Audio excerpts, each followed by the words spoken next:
இன்றைய முக்கிய செய்திகள். விநாயகா மிஷன் ஆராய்ச்சி மையம் சென்னை நடத்தும் மண்டல அளவிலான கைப்பந்து போட்டி கிருஷ்ணகிரி மாவட்டம் ஜனவரி 6, 2026 கிருஷ்ணகிரி மாவட்ட விளையாட்டு மைதானம் ஸ்டேடியத்தில் நடைபெற்றது. இதில் மாணவர்களுக்கான கைப்பந்து போட்டியில் 20 அணிகளும் மாணவிகளுக்கான கைப்பந்து போட்டியில் 15 அணிகளும் தங்கள் திறமைகளை வெளிப்படுத்தியுள்ளனர். இப்போட்டியை துவங்கி வைக்க கிருஷ்ணகிரி மாவட்ட கைப்பந்து கழக மாவட்ட செயலாளர் திரு டி.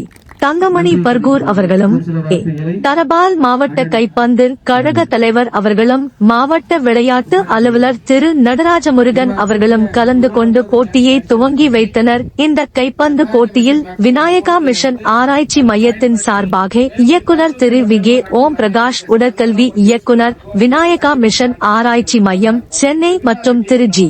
சுரேஷ் பூப்பந்து பயிற்சியாளர் விநாயகா மிஷன் ஆராய்ச்சி மையம் சென்னை அவர்கள் கலந்து கொண்டு வெற்றி பெற்றவர்களுக்கு விநாயகா மிஷன் நிறுவனத்தின் சார்பாக பரிசுகளையும் கோப்பைகள் மற்றும் சான்றிதழ்களை வழங்கி கௌரவித்தனர். இந்த நிகழ்ச்சியில் கிருஷ்ணகிரி மாவட்ட ஒருங்கிணைப்பாளராக கே. செந்தில்குமார், மாவட்ட கைப்பந்து கழகம் இணைச் செயலாளர் மற்றும் ஏ.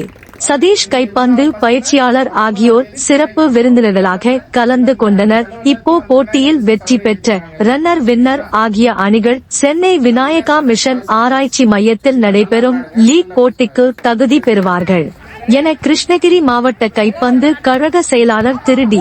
தங்கமணி அவர்கள் அறிவித்தார். இந்த போட்டிகளில் ஓசூர் ஆர்வி பாய்ஸ் மற்றும் மத்தூர் அரசு மேல்நிலைப்பள்ளி மாணவர்கள் மாநில அளவில் விநாயகா மிஷன் ஆராய்ச்சி மையம் சென்னையில் நடைபெறும் லீக் போட்டிக்கு தகுதி பெற்றனர். வெற்றி பெற்ற மாணவர்களுக்கு பரிசு தொகை மற்றும் சுழல் கோப்பைகளை விநாயகா மிஷன் ஆராய்ச்சி மையம் சார்பாக வழங்கப்பட்டது. இதை கிருஷ்ணகிரி மாவட்ட கைப்பந்து கழக மாவட்ட செயலாளர் டி. தங்கமணி மற்றும் தலைவர் ஏ. தனபால் ஆகியோர் வழங்கி சிறப்பித்தனர்.